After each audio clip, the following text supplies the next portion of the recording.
एक कहानी सुनोगे? तो कहानी शुरू होती है जनवरी 2025, 6 महीना पहले। फिर एक दिन अचानक दिमाग में आया जनवरी में कि यार इस साल जो है ना थोड़ा फोकस करेंगे बेसिकली मेंटरशिप पे, राइट? खुद भी ढूंढेंगे 2-3 अच्छे मेंटर जिससे मैं एडवाइस ले सकता हूँ एंड 2-3 लोगों को खुद भी को एडवाइस भी देंगे, कुछ लोगों को एडवाइस भी देंगे। मैंने एक लिंक्डइन पे पोस्ट भी लिखा था बहुत ही पब्लिकली कि be someone's Drona, be someone's Arjuna. कुछ लोगों का द्रोण बनेंगे, कुछ लोगों का अर्जुन बनेंगे। और ये जस्ट एक अपना पर्सनल गोल टाइप का था 2025 का। बहुत ज़्यादा मैंने सीरियसली इस चीज़ को सोचा नहीं था। एक दिन उसी दरमियान मैंने जाके एक कोचिंग पोर्टल है जहाँ पे मैंने जाके अपना प्रोफाइल रजिस्टर किया। वो एक पोर्टल है जहाँ पे मुझे भी कुछ अगर कोई एडवाइस लेनी होती है तो मैं जाता हूँ वहाँ पे। I find a coach, I book a session with them. It's very expensive, right? Her session का अच्छा खासा आपको पे करना पड़ता है। एंड वहाँ पे मैंने जाके अपना कोचिंग प्रोफाइल बनाया है कि भाई इस टाइप का मेरा बैकग्राउंड है, LinkedIn profile is and these are the kind of advices I can provide people. Just देखें। फिर मैं भूल गया, लाइफ आगे बढ़ गई, अपने अपने काम में लग जाते हैं। मेरे दिमाग में कुछ रहा भी नहीं कि मैंने ऐसा कुछ प्रोफाइल वगैरह क्रिएट किया हुआ है। ऐसे एक दिन अचानक 5-6 वीक के बाद सडनली मुझे एक नोटिफिकेशन आता है मेरे जीमेल अकाउंट पे कि एक किसी स्टूडेंट ने सेशन बुक किया हुआ है। मैंने उस स्टूडेंट का रिज्यूमे आता है, मुझे उसका जॉब डिस्क्रिप्शन आता है जिसके लिए वो अप्लाई कर रही है एंड देन कुछ notes whatever the candidate wants to share. Most of the जो सेशन बुक होता है वो किसी इंटरव्यू प्रिपरेशन के लिए होता है, कोई कोचिंग एडवाइस के लिए होता है, करियर एडवाइस के लिए होता है। तो मैंने जाके थोड़ा मोड़ा टाइम अपना स्पेंड किया, कैंडिडेट का रिज्यूमे थोड़ा सा देख लिया एंड फिर थोड़ा मोड़ा जो भी प्रिपरेशन था। मैं एक्चुअली बहुत ही सेल्फ डाउट के साथ इस पूरी चीज प्रोसेस में गया हुआ। Am I even good enough? क्योंकि क्यों कोई मेरे साथ सेशन बुक करना चाहेगा? कोई मेरे से ऐसा मैंने क्या तीर मार लिया है भाई लाइफ में? तो खैर जो भी है, मैं उस सेशन में गया। मैंने देखा कि ये एक गर्ल है जो कि ह्यूमन सेंटर्ड आर्टिफिशियल इंटेलिजेंस में पीएचडी कर रही है और इसका एक बहुत ही रिस्पेक्टेड टेक कंपनी में इंटरव्यू है। मुझे उस कंपनी का नाम भी नहीं लेना चाहिए। एंड ये जो बंदी है, ये इसका इंटरव्यू लाइंड अप है already. So interview already she has a interview scheduled in next week and ये एक्चुअली इंटरव्यू प्रिपरेशन के लिए जो है सेशन बुक किया हुआ था। मैं सेशन में गया, आई हैड सम क्वेश्चंस कि मेरा प्लान था कि मैं उससे क्वेश्चंस पूछूंगा, वो जो रिस्पॉन्स करेगी उस पर मैं फीडबैक दूंगा कि ये सही तुम कर रहे हो, ये अच्छा नहीं कर रहे हो, इस चीज़ को ऐसे तुम्हें आंसर करना चाहिए। सेशन स्टार्ट हुआ। जनरली ये सब सेशन जो है वीडियो पे होता है एंड देन कुछ 7-8 मिनट हुए होंगे उस सेशन में एंड फिर मुझे लग रहा था यार कुछ तो ऑफ है। चाहे तो कैमरा सही से नहीं चल रहा है या फिर जो माइक है वो अच्छे से काम नहीं कर रहा है या मेरे इंटरनेट में प्रॉब्लम है, बिकॉज उसको शायद समझ में नहीं आ रहा है जो मैं पार्ट बोल रहा हूँ, जो मैं क्वेश्चंस बोल रहा हूँ वो भी मुझे 2-3 बार रिपीट करना पड़ रहा है। Then I started speaking little slow and started basically repeating the questions again. And then I actually asked her that, hey, are you able to hear me properly? Do you have any internet connection issue on your side? तो फिर उसने मुझे बोला कि दीपक, I am def. वो moment exactly याद है मुझे,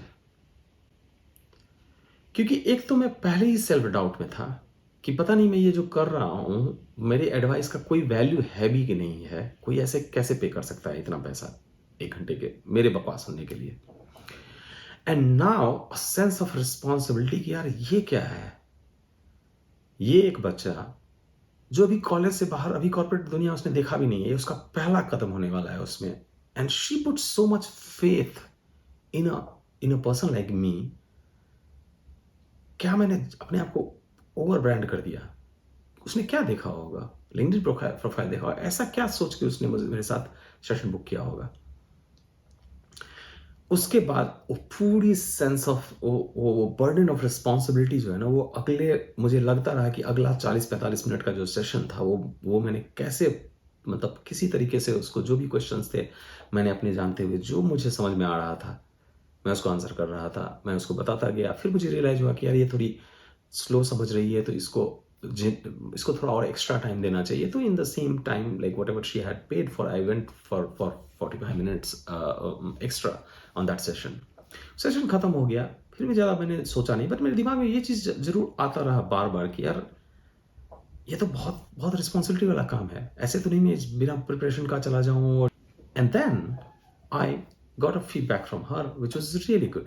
She liked the session, उसने बहुत ही अच्छा किया मोस्ट इंपॉर्टेंटली उसने जस्ट शाम तक उसने जो फीडबैक लिखा वो बहुत ही अच्छा उसका फीडबैक था अभी कि I truly appreciate all your guidance and support. उसने एक और सेशन बुक किया इमीडिएटली नेक्स्ट डे के लिए। तो मुझे लगा यार इसको वैल्यू मिला उस पैसे का, इसीलिए उसने दूसरा सेशन बुक किया हुआ होगा। सेकेंड सेशन में उतना डाउट में नहीं था। I went prepared, we did the session.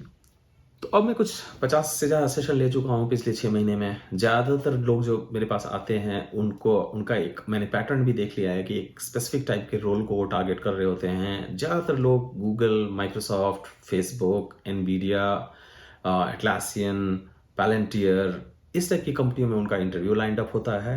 Most of them have already gone through the hiring manager round. ज़्यादातर लोगों का 1-2 राउंड ऑलरेडी इंटरव्यू हो चुका होता है, तो वो आगे के लिए ये करते हैं। तो वो एक सेंस ऑफ रिस्पॉन्सिबिलिटी होनी शुरू हुई। तो मुझे लगता है कि मेरे थिंकिंग में बहुत ज़्यादा ग्राउंडेडनेस आया है लास्ट 6 मंथ्स में। मुझे लगता है कि अब जब मुझसे कोई एडवाइस कोई पूछता है तो मुझे बहुत ज़्यादा कॉन्टेक्स्ट दिखना शुरू हो गया है। मुझे बहुत ज़्यादा ये लगता है कि यार एक एडवाइस जो पर्सन ए को काम करता है ना, वो पर्सन बी को काम नहीं कर सकता, बिकॉज दोनों के कॉन्टेक्स्ट बहुत अलग हैं। जो एक एडवाइस जो है, जो मैं अगर पर्सनल एग्जांपल भी ले रहा हूँ, तो मुझे ये बताना बहुत ज़रूरी है कि ये डिसीजन मैंने इस टाइम में इसलिए लिया था क्योंकि ये सिनेरियोज थे। And having that kind of groundedness, having that kind of disclaimer, right, मुझे थोड़ा एक मेरे ओपिनियन को चेंज करना शुरू किया है कि दुनिया में ब्लैक एंड व्हाइट तो कुछ है ही नहीं, हर चीज़ एक नुआंस होता है, राइट। फिर कुछ और टाइम बीते, मैं जो भी सेशंस लेता था ऑब्वियसली उसमें आप इंप्रूव करते जाते हो, आप भी सीखते हो। कैंडिडेट्स को तो जो सीखना होता है वो तो सीखता है। बट उस लड़की का क्या हुआ जिसने मुझसे फर्स्ट सेशन लिया हुआ था? मेरे दिमाग से तो वो हट चुकी थी। बट सडनली कुछ 6-8 वीक के बाद, हमारे सेशन के बाद, उसने मुझे लिंक्डइन पे एक मैसेज भेजा। उसका मैं मैसेज पढ़ के सुनाता हूँ। Hi Deepak, happy Wednesday. I am name, a deaf PhD student who received your coaching session for my interview preparation on February 27. I truly appreciate all your guidance and support. It was incredibly helpful. I would love to stay connected and would be happy to connect with you on LinkedIn. मुझे लगा यार okay good, किसी ने इतना पैसा खर्चा करके 2 घंटे मेरे बकवास सुनी एंड उसको थोड़ा वैल्यू तो कुछ दिखा होगा, तो थोड़ा मेरा कॉन्फिडेंस भी बूस्ट हुआ उस चीज़ को लेके। पर मैंने कोई कुछ रिस्पॉन्स नहीं किया उस पर मैसेज पे। उसके बाद ऑलमोस्ट 2 महीने के बाद 14 मई को उसका मुझे फिर से लिंक्डइन पे मैसेज आता है।